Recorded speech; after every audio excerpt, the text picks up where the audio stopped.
বন্ধুরা, আমি Fortune refine তেল শিশিতে ঢালতে চলে এলাম।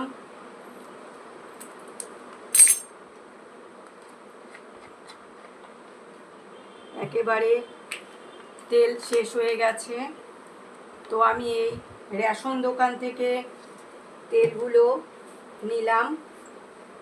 আমাদের রেশন দোকানটা একেবারে মুদি দোকান বানিয়ে ফেলেছে বন্ধুরা।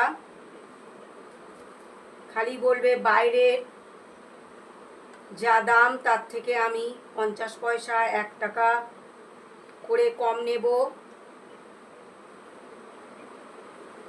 আর গচাতে পারলে বেশ ভালো। এইটা নাও, সেইটা নাও, ওইটা নাও। বন্ধুরা দেখো, তেলটা ঢেলে নিলাম, ভিডিওটা দেখবে।